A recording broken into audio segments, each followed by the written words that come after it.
소나타 DM8보다 늦게 나온 차량이다 보니 유존차에 들어가는 최신 옵션은 몇 개씩은 빠질 수밖에 없는 현실이 좀 아쉬운데요.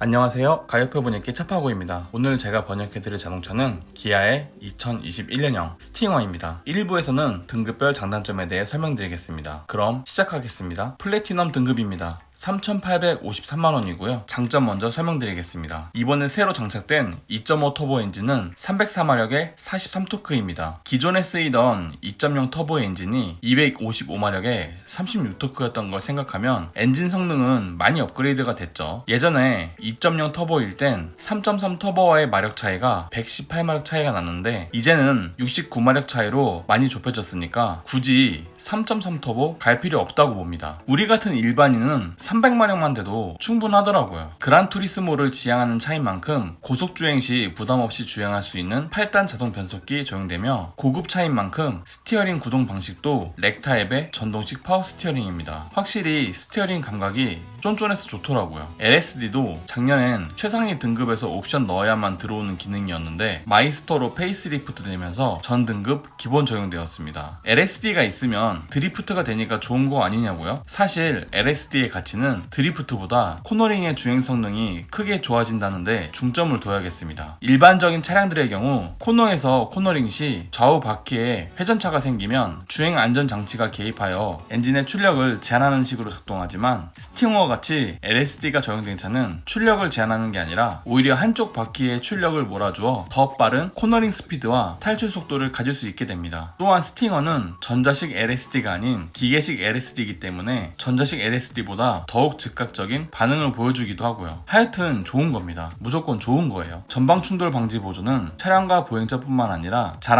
자전거와 교차로에서 튀어나오는 차량까지 보고 반응하며 차로 이탈 방지 보조는 운전자의 실수로 인해 차선 넘어가는 걸 막아주고 차로 유지 보조는 차로 가운데를 유지하고 달리게 함으로써 운전자가 스티어링 조작에 큰 힘 쓸 필요 없게 해줍니다. 후측방 충돌 방지 보조는 사각지대 차량을 보지 못하고 차선 변경을 하려고 하면 차가 스티어링을 틀어 충돌을 막아주고요. 후방 교차 충돌 방지 보조는 후진 출차 시 뒤에서 차가 다가오면 부딪히지 않도록 자동으로 정차해줍니다. 운전자 주의 경고는 정지 신호에서 스마트폰 보다가 앞차 출발 놓치지 말라고 계기판으로 운전자에게 경고해주고요. 하이빔 보조는 어두운 국도 주행 시 사양등을 켜고 다니다가 전방에 차량이 나타나면 자동으로 하이빔을 꺼주는 편리한 기능입니다. 스마트 크루즈 컨트롤은 크루즈 컨트롤 사용 시 전방의 라이다를 이용하여 차가 알아서 차간 거리를 조절하며 주행하는 기능입니다. 고속도로 주행할 때 편한 건 당연한 거고 밀리는 도로에서도 알아서 서행하니 운전자가 피곤하지 않게 되고요. 거기에 내비게이션과 연동되어 과속 단속 카메라 앞에서 알아서 속도를 줄이기도 하고 구간 단속 구간에선 과속 속도에 딱 1km 느린 속도로 주행하기도 합니다. 앞뒤가 긴 차인 만큼 주차할 때 편한 주차 센서는 전방 후방 동시에 적용되고요. MFR 타입의 LED 헤드램프는 일반 벌브 램프에 비해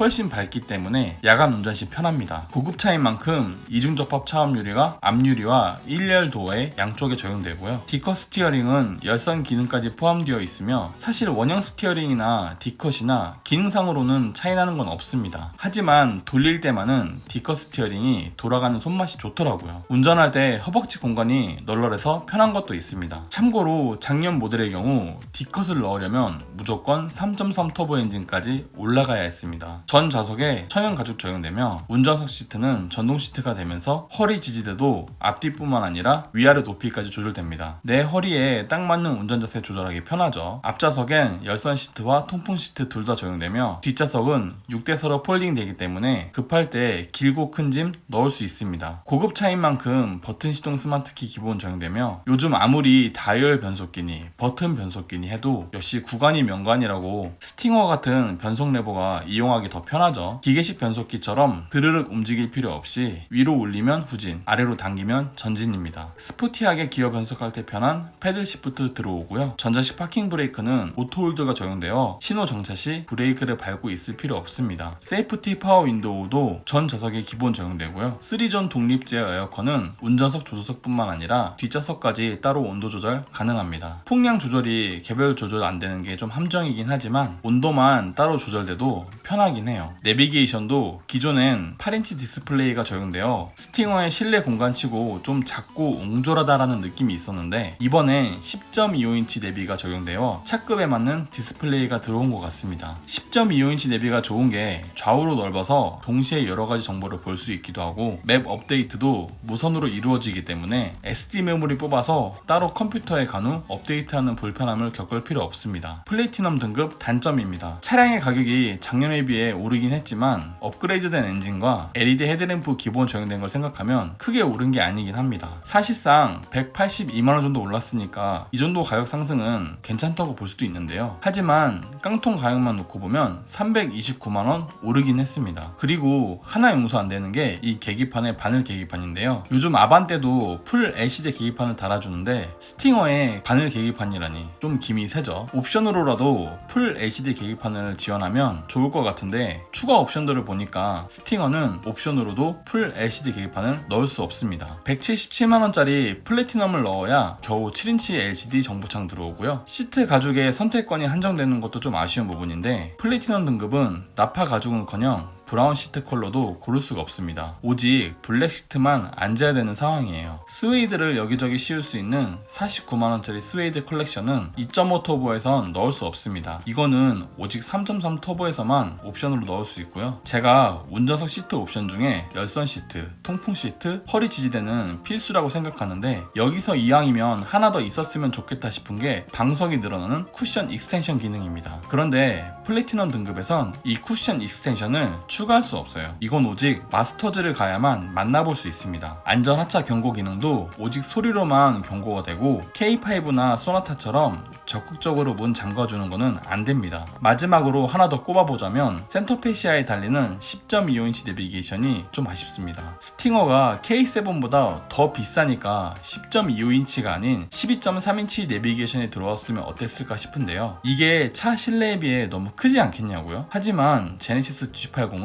무려 14.5인치짜리 내비게이션이 들어옵니다. 마스터즈 등급입니다. 4,197만원이고요. 플래티넘 대비 344만원 올랐습니다. 18인치 휠에 비해 훨씬 이쁘게 생긴 19인치 휠입니다. 크기로 보나 디자인으로 보나 너무 이쁘죠. 후미 방향 지시 등은 아우디처럼 차르르 불이 들어옵니다. 길가에 차 세워두고 담배 한 대 피울 때 이거 넣기를 잘했다 싶어지겠죠. 앰비언트 무드램프는 적용 범위가 기아차치고 꽤 넓은 편입니다. 카니발이 도어 구석에 조금 넣어준 거에 비하면 스팅어의 무드램프는 진짜 넓고 많이 이쁘더라고요. 전자석 시트가 나파 가죽으로 바뀝니다. 나파 가죽이 천연 가죽에 비해 차이가 느껴질 정도로 부드럽긴 하고요. 스팅어의 경우 퀼팅도 빡세게 들어가 있기 때문에 보기에도 멋집니다. 동승석이 전동 시트 적용되면서 운전석에서 쉽게 조절될 수 있도록 워크인 디바이스 기능도 같이 들어옵니다. 허리 아프지 말라고 허리 지지대도 동승석에 똑같이 적용되고요. 욕심 많은 아빠들이 스팅어를 패밀리카로 속이고 사기 위해서 가장 필요한 기능이라고 볼 수 있는 뒷좌석 열선 시트 기능도 같이 들어옵니다. 플래티넘에선 돈 주고도 넣을 수 없었던 운전석 익스텐션 기능은 허벅지를 받쳐주기 때문에 장거리 주행 시 다리가 편안하고요. 비가 오면 창문에 떨어지는 빗방울의 양을 파악하고 알아서 와이퍼 조절하는 오토 와이퍼도 마스터즈는 기본 적용되고요. 운전석 자세 메모리 시스템은 운전석 위치뿐만 아니라 스티어링의 위치, 사이드 미러의 각도까지 기억하기 때문에 두 명의 운전자가 번갈아 가며 운전해야 되는 상황에서 편하게 시트 위치 조절 가능합니다. 이지 액세스 기능도 같이 적용되기 때문에 차에서 내릴 때 시트가 뒤로 밀리며 스티어링이 위로 올라가고 차에 타고 문을 닫으면 시트가 앞으로 당겨지면서 스티어링이 아래로 내려옵니다. 이게 타고 내릴 때 공간을 확보해 주니까 편하더라고요. 마지막으로 널찍한 트렁크는 전동으로 열리고 닫히는 것도 전동입니다. 마스터즈 등급 단점입니다. 프로젝션 LED 헤드램프를 넣고 싶어서 옵션표를 봤더니 울며 겨자 먹기로 241만원짜리 퍼포먼스 플러스를 넣어야 됩니다. 퍼포먼스가 191만원이니까 결국 프로젝션 헤드램프 값이 50만원이라는 이야기인데 차라리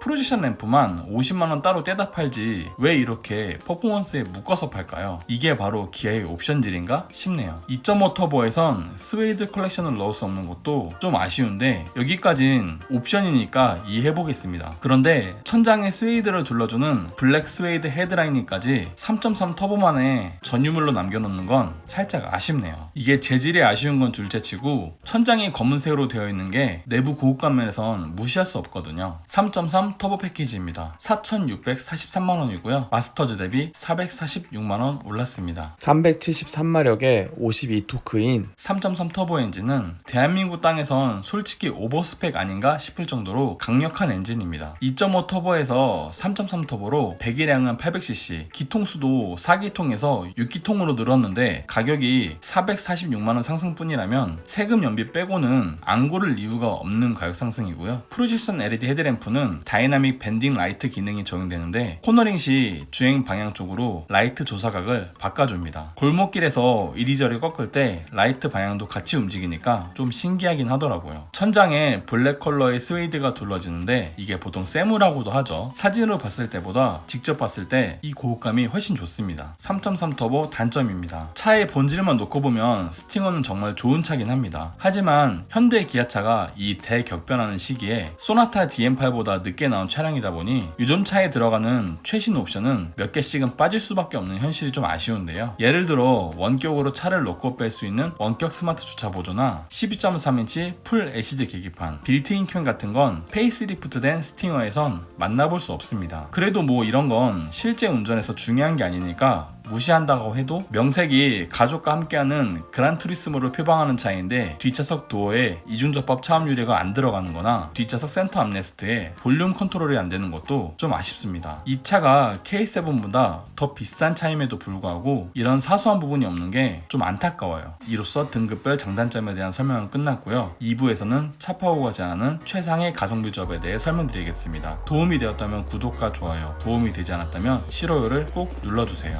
감사합니다.